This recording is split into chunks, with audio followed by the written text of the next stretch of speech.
they'll all come up, usually in their pecking order, and take turns for cuddles. You see their relationships build. They're all very different, very, very different personalities. They're so different.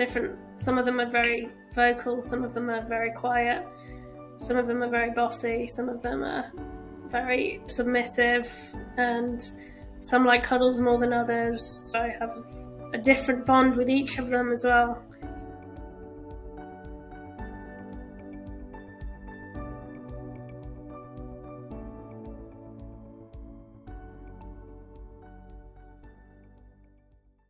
Hello everyone, welcome back to another episode. Today we are joined by Pixie Le Knot, who's a professional contortionist. She's starred in many different films and TV shows. She's even been in Game of Thrones. She's actually started up her own animal sanctuary. She saved many different animals, including chickens and rabbits. So just to get to know you, Pixie, before you introduce yourself a bit more, I'll just give you a few option questions. The first one is mountains or seaside? Seaside. Night owl or early bird? Night owl. Front splits or middle splits? Both. Tofu or tempeh? Tofu. And dancing or gymnastics? Gymnastics. Did I miss anything in my introduction to you? No, I don't think so. That was good. How did you get into what you do as a contortionist? So I did gymnastics and dance as a child pretty intensively, and then after that I saw contortion somewhere, and then thought that I could be good at that because I was always very flexible, and that was the start of it, really. I just started trying it, and then I went to a circus school to train properly in handstands and acrobatics, and then started performing, and then got my first movie, and then after that other stuff like TV shows came along, and it just went from there. It's quite random, but it's very normal for me now. Did your parents push you in any way? No, I don't. I think they would have preferred I'd done something more normal. In terms of the contortion, they would have definitely preferred I'd chosen a normal career that would have been more stable. But not now. I mean, I think they can see that it's done well for me. So, were they the ones who originally signed you up for gymnastics? Yeah, but I mean, just not like they really were really pushy or anything. They just wanted me to be in some kind of sport. I seem to be inclined towards gymnastics and dance, so not in a particularly aggressive way, just like most parents, find something for their children to do. So we'll see some highlights of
You save animals. I wouldn't call it a sanctuary. I have 13 animals at the moment. I think the most I've had was 18, but I'm not getting any more for now because they're all getting older and getting health problems. So I'll probably not get any more for a while now because it's a lot to handle on my own.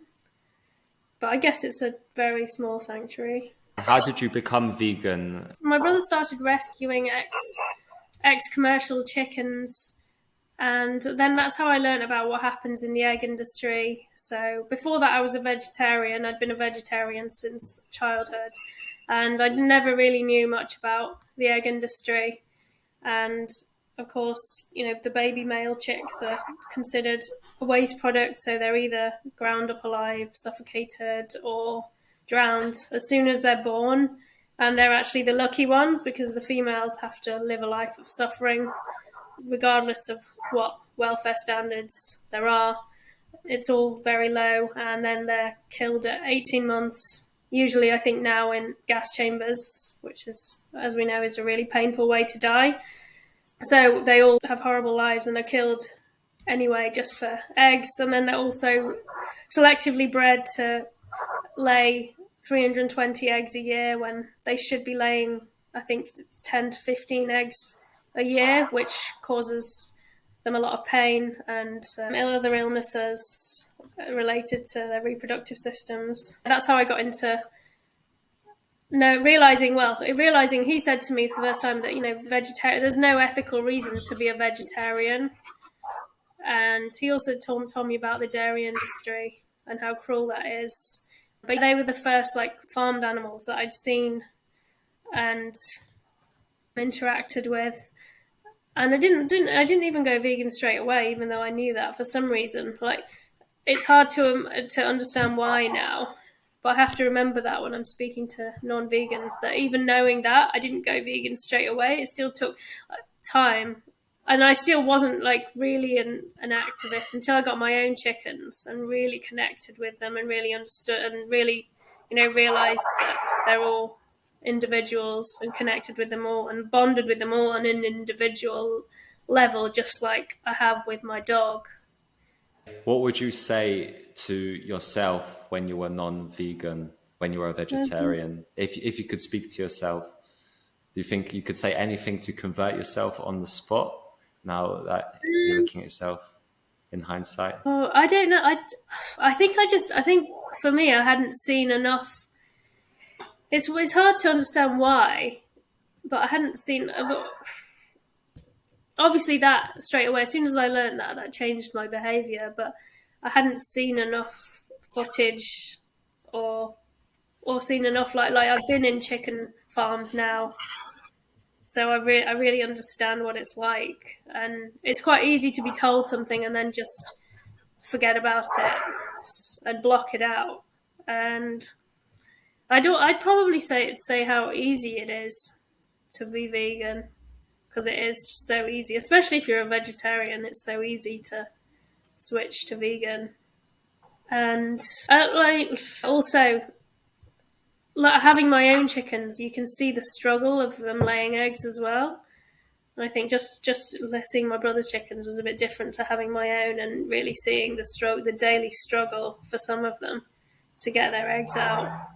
I don't know what I'd say apart from I'd probably just show me more footage of what happens, force myself to watch, because I hadn't seen any of the main documentaries at that time, like Things and Dominion, which are what really changed people quite quickly. And did you have any fears, any excuses which were stopping you? Not really. I didn't have that. I didn't really have any vegan friends that were outspoken anyway. So, and I was already vegetarian.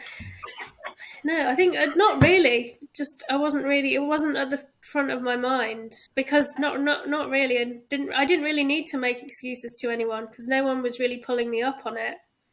So it was things like dairy being in things, stuff like that. I guess I was like, oh, well, it doesn't matter if it's just like a tiny bit of dairy in that. It's not going to make. I guess I was like, it's not going to make a difference. I guess I was probably a little bit going down the I'm doing enough route. That was my excuse.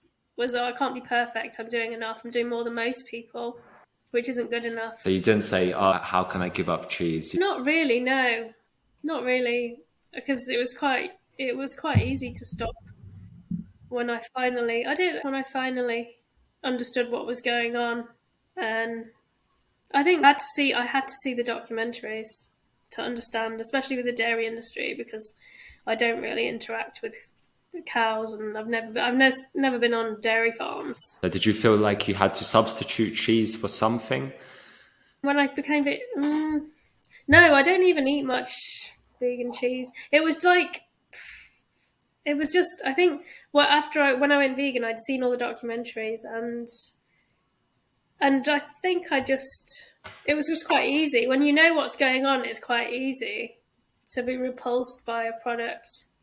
When you just see that product and you know the suffering and torture and abuse that goes on to produce it, you don't want to eat it anymore, and it's just easy. It's disgusting, and then after not very long, after a couple of months, you're probably the same. You just stop craving that, and the idea of eating that is disgusting to you, and it just becomes easy. It's not part of your taste anymore. They all get killed, don't they? All dairy cows get killed after they can't endure any more pregnancies, and all of them have their babies taken away. And what do you say to people that say things such as, if you look after the cow, it's okay to take the cow's milk? Well, when I've spoken to people like that on the streets, people from India, and they say, well, when we're in India, it's not like this. I'm from a village, and it's not like. And you can easily find something. So you say, well, what happens to the baby if it's a boy? And they usually say, oh, well, we sell them. It's like, well, obviously that cow's gone to either be killed to be eaten or for leather or something else. So it's not some happy sanctuary, and it doesn't need to be done. Still looking at it as a commodity, and then they come to Europe and they're still buying dairy products here. So you cannot worship a cow if you're stealing from it. Many people, they claim that veganism is propaganda. The milk, dairy and egg industry have a huge reason to be lying and hiding the truth from people, because they're selling products. And most vegan activists don't have anything to gain from it. I don't really want to be standing in the streets talking to people or posting about horrible things that happen to animals every day in normal animal agriculture practices. There's no ulterior motive. There's no gain for me. It's for the animals, not for me. And then you show how can they say it's propaganda when it's real footage? That's what's happening. It's real. It's clearly not fake. So how is it propaganda? Yeah, it's not CGI, right? It's not CGI. It's not. But how do they think we have got that footage? And animal agriculture, they get thousands of times more funding than the plant-based alternatives. People say that the government is trying to push a plant-based narrative. If only they were trying to push a plant-based narrative, but they should be for our own benefit. But yeah, how can it be propaganda? What do they think we have to gain from it? They just think an animal body part just ends up on the plate somehow. To have a dead body on your plate, you need to kill something, right? People just reject facts. Like with the egg industry, I'll say, oh, well, they've selectively bred them to lay 320 plus eggs a year. And they're like, no, that's not true. They lay naturally every day. It's like, you're just rejecting a fact. It's not like a secret fact. It's very easy to research that and know that.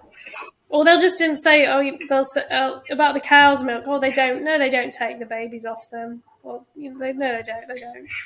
The definition of propaganda is information, especially of a biased or misleading nature, used to promote a political cause or point. So veganism has nothing to do with politics. You wouldn't say it about people that are standing up for racism, but it's just propaganda. Or sexism. Or any other human rights violation. If someone was eating animals who are unfortunately hit by cars, would you still see them as part of the same team? I'd not. It's just obviously I wouldn't do it for lots of reasons, but I'm not going to argue with someone who's just eating roadkill. I mean, because I personally, I don't really care what happens to my body when I die. I think I'm going to donate. I'm going to donate it to science because then you don't have to pay for a funeral, apparently. So just send it off to science. Yeah. I don't care if someone eats me. You know, if I'm fed to a big cat or something, I don't really care. But they're not really. If someone's genuinely just eating roadkill, then they're not people to. But usually, people that come with these arguments are not just eating roadkill, or not just eating backyard rescue chickens' eggs, and not just eating dairy from some pet cow that they somehow managed to naturally get milk from, which it just never happens. If someone genuinely doing that, I don't think that's just an ethical debate to have with other vegans. It's not something to waste your time on in outreach, I don't think. But I think there's a reason why no one wants to eat animals who are just lying about on the road. Well, it's. I mean, if you wouldn't do it if you wouldn't eat your animal companions after they die, and if you'd be offended if someone ate you after you die. But I don't think there's a point in debating that at this stage where we are, when we can't even convince people to stop paying for pigs to be forced into gas chambers on a mass scale. Then I don't think there's much point wasting time on people that just pick up roadkill and that's the only thing that they eat. So your brother, he was your inspiration? Yeah. So he was the trigger to make me think about eggs and cheese. And he's still not vegan. I've met a lot of other people that rescue chickens, and not all of them are vegan. Most are, and if they're not, they end up being vegan, or are clearly on the journey to become vegan. When you meet other people that are coming to get rescue chickens, everyone that works for the charity, almost everyone is vegan. Not everyone, but almost everyone. But obviously, it's not 100% of people, so it doesn't have although it had that effect on me. Because I always say to people, it's a great thing to do to rescue ex-commercial chickens as a starting point, because you make a connection with the chicken, but then obviously not everybody does that. Hopefully he connects the dots. Maybe one day, yeah. He's obviously got the compassion inside him. Yeah. Your idea to make a sanctuary, where did that come from? I mean, I had the space, not loads of space, but I had some space. But basically from him getting chickens, I decided I wanted to do the same thing, and it got a bit out of hand. Suddenly, I had too many animals. I guess it's a little bit addictive, because you want to save them all, and then you realise you can't, and you have to just focus on the ones that you are saving. But I love it. I love my time with the chickens every day, and seeing when you first get them and they're in a really bad state, and then you get to watch their feathers growing back, their natural instincts coming back, to scratch and bathe. You see the relationships build between them. It's really therapeutic for me as well as them. Yeah, even your dog you saved, right? Yeah, he's a rescue dog as well, and I think it's good. It's a lot of work, and emotionally it's hard. It's hard to fit it all in, but I think it keeps me connected with animals and not forget, especially the chickens. Keeps me connected with the victims. Yeah, it's easy to forget, and they stop me because sometimes I think, it's a lot. Maybe one day I'll just volunteer for other people's sanctuaries, but I think having them and having the personal relationship with them is better, because it keeps me connected, even though it's a lot of work and it's a big commitment. We owe it to them to do that. It's the least I can do, really. And victims of the pet industry as well. On your Instagram account, you've got several reels where you do exercises with the chickens, for example. Yeah, That's not something. That's not a regular thing that they do. It's just because it's what I do and what the kind of content I make. It's just to show people how amazing chickens are, because people don't even realize how friendly and affectionate and tame they are. But it's not something I do with them regularly. It's just to get attention and a way of making people look at chickens and listen and hear about what happens to them.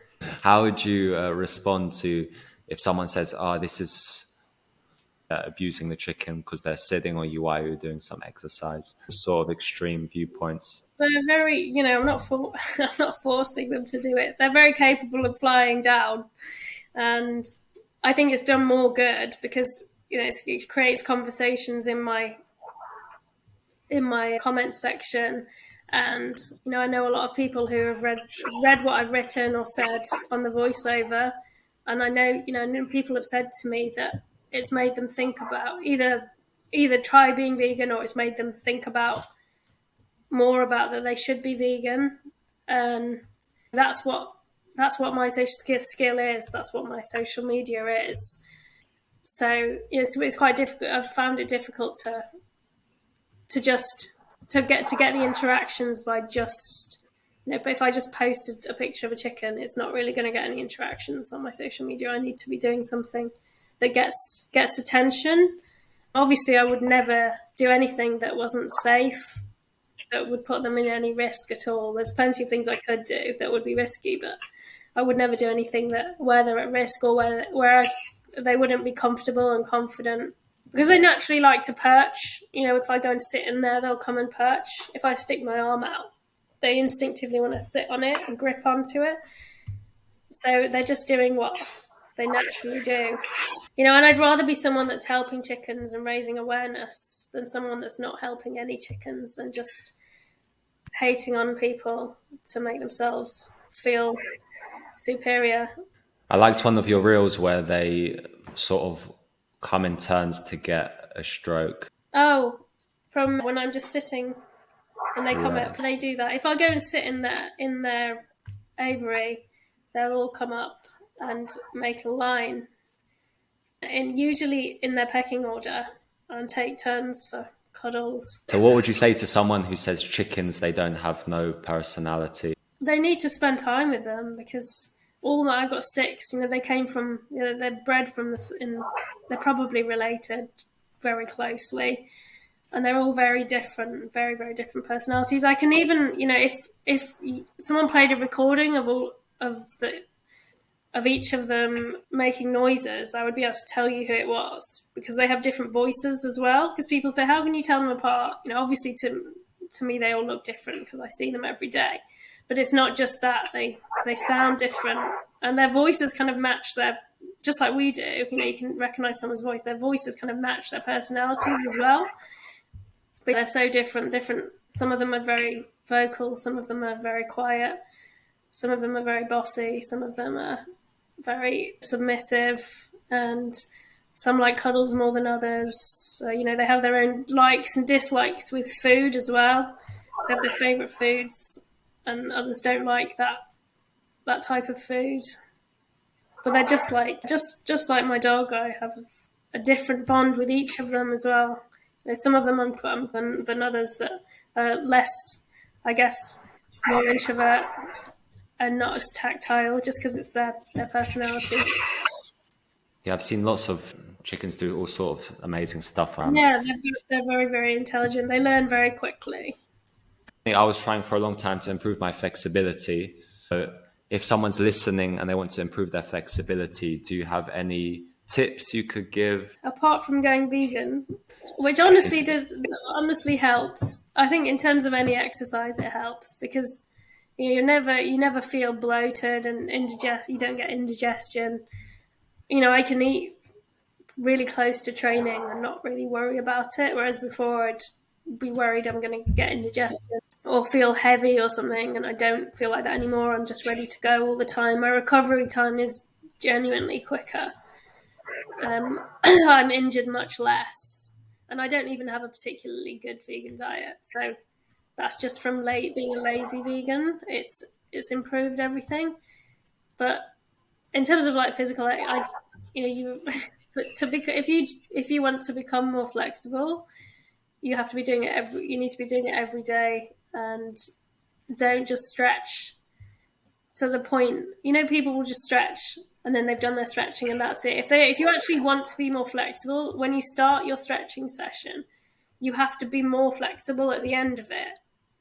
So say you're doing the splits. If you're training the splits and you spend, I don't know, 15 minutes on splits, then from the beginning to the end, you need to see like a good, couple of inches that you're lower than at the beginning. Otherwise, you've done nothing. You've just like done some movement, but it's not increased your flexibility. Maybe it's maintaining it, but it's definitely not going to increase it.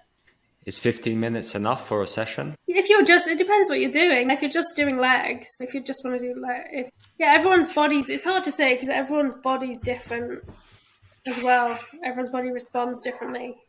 So some people get flexible really quick. Some people are naturally stiff but get flexible really easily. Some people are naturally flexible but don't really progress. People's bodies, some people get injured easily. Some people never get injured. Everyone's unique, so it's specific to you. Obviously, you shouldn't be you shouldn't be overstretching, but you need to be feeling it. It does hurt. If you can't feel anything, then you're not stretching. If it feels nice, then it depends what your goals are, but if you want to gain flexibility, then it shouldn't feel nice. It shouldn't feel excruciatingly painful. But you have to take the discomfort. Would you say someone should be training every day for their flexibility? No, it depends. It's so difficult to say because some people's bodies can take. Some people can take it 7 days a week and they're fine. I'd say, even when I was younger, when I was a teenager, and 3 times a week is enough because you want to, especially it depends what you're doing, but if you're training to be a lot more flexible, then I think 3 times a week is enough because you don't want to get injured. You need to give your body time to recover. But then if you're very, very stiff and you're doing quite light stretching, then probably every day. That's 3 times a week if you're doing a heavy session and you're really trying to increase your flexibility. But if you're just stretching, then every day is probably fine if it's just at the end of a workout. I was trying for a long time and I just sort of reached the plateau. Did it improve? It improved a tiny bit, yeah. What were you working on? Legs? Front splits. And what did you do? What were you doing? I was doing 3 times a week for 1 hour. Were you doing like lunges and stuff? Or I was doing lots of static stretches. Static stretches are good. That's what works for me. Maybe for you, because you're a man and you've not spent any time in your life working on flexibility, maybe you'd need to do. If you're stiff because of working out, if you're very muscular and stiff, then you can probably take it every day. If someone's not well conditioned and their muscles aren't as strong, then every day you're probably going to get injured. So. But I never got injured and I was going pretty hard. So you could probably go harder then. Especially if you're working out a lot, you probably need to. If you're working your legs out a lot. Normally I try and at least do some stretching before sleep every day. Because I feel like the body's a little bit looser. Because in the morning I feel more stiff. Yeah, I'm the same. Nighttime is the best time to stretch. Definitely. Okay, so thanks a lot for joining today. No, thank you. It's been great to get a little bit of an insight into your life. Where can people find you if they want to check out your exercises or your routines? Oh, my routine. It depends where you are. I mean, you can have a look at my Instagram, or if you want any advice, get in touch. I don't have any online, like videos or anything, but get in touch if you have any questions. because your videos are quite a high level bar already. So it's good to look at though. But yeah, thanks a lot for joining and Oh, thanks so much. take care. Thank you. Linda and Cynthia were rescued from free-range egg farms.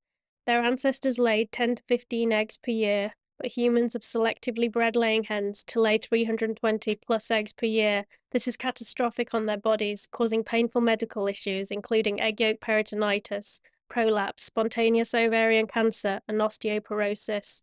Laying an egg is extremely difficult and labor-intensive for a hen.